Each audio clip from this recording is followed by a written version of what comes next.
Hello, I'm Sebastian. Welcome to 9 Trees podcast. Today, I will summarize and review the book. Big Magic, Creative Living. Beyond Fear by Elizabeth Gilbert is a motivational guide for anyone who wants to live more creatively, whether that means making art, starting projects, or bringing fresh energy to everyday life. Building on her public talks and well-known essays about creativity, Gilbert argues that inspiration is available to ordinary people when they choose curiosity over fear and show up consistently. The book blends personal anecdotes, observations from her writing career, and practical mindset shifts that reduce perfectionism and self-sabotage. Rather than treating creativity as a rare gift, it frames it as a relationship. You work, you listen, you experiment, and you accept uncertainty. Gilbert addresses common blocks such as self-doubt, comparison, and the pressure to monetize every passion, while encouraging readers to pursue meaningful work with playfulness and resilience. The result is an accessible, upbeat roadmap for building a creative life that feels freer, more personal, and less constrained by fear. I will give you key takeaways from this book. Firstly, creativity as a way of living, not a special talent. A central idea in Big Magic is that creativity is not reserved for a chosen few, but is a natural human capacity that can be practiced. Gilbert treats creative living as an orientation to the world, paying attention, being willing to try, and allowing yourself to make things without needing external permission. This reframing lowers the stakes for beginners who feel they must prove they are real artists before they start. It also helps experienced creators reconnect with the simple impulse to make, rather than chasing status or validation. The book encourages readers to define creativity broadly, including writing, painting, cooking, building, entrepreneurship, or any pursuit driven by curiosity and imagination. By separating creative identity from professional success, it makes room for private work, hobbies, and experiments that still matter. This outlook supports a sustainable creative life because it focuses on process over outcome. You do not need to be exceptional to participate. You need willingness, attention, and the decision to keep showing up, even when the results are imperfect or the path feels unclear. Secondly, fear as a passenger. Moving forward without waiting for confidence, Gilbert highlights fear as a universal companion in creative work, but argues it does not have to be the decision maker. Instead of promising fear will disappear, the book offers a practical stance: acknowledge fear, expect it to speak up, and still take the next step. This approach is valuable because many people delay creating until they feel ready, qualified, or confident, which can become a lifelong postponement. The book distinguishes between fear and legitimate caution, suggesting that fear often uses predictable tactics such as perfectionism, procrastination, and comparison. By naming these patterns, readers can recognize when fear is protecting ego rather than safety. The underlying message is empowering. Courage is not an absence of fear, but a commitment to act in its presence. This helps artists and non-artists alike, from someone drafting a novel to someone proposing a new idea at work. When you stop negotiating with fear and start working alongside it, creative momentum becomes more dependable than mood or inspiration. Thirdly, ideas, inspiration, and the practice of showing up. The book explores inspiration as something you can cultivate through attention and consistent effort.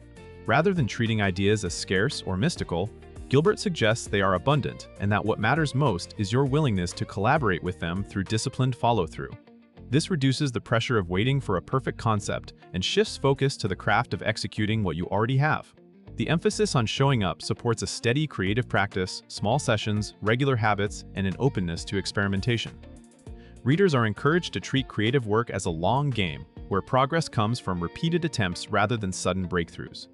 The book also normalizes the reality that not every idea will become a masterpiece, and that is not a reason to quit.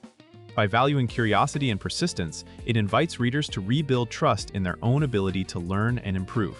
In practical terms, this means capturing ideas quickly, setting manageable goals, and creating an environment where making is routine rather than rare. Fourthly, permission, authenticity, and letting go of external validation.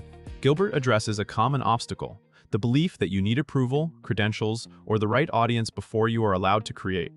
Big Magic pushes back against this by encouraging readers to grant themselves permission. This does not mean ignoring feedback or standards, but refusing to outsource your creative authority to gatekeepers, trends, or social media metrics.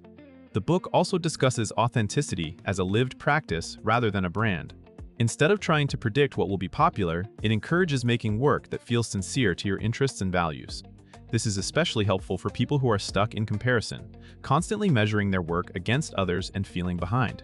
By loosening the grip of external validation, you can take healthier risks, share work more freely, and recover faster from rejection.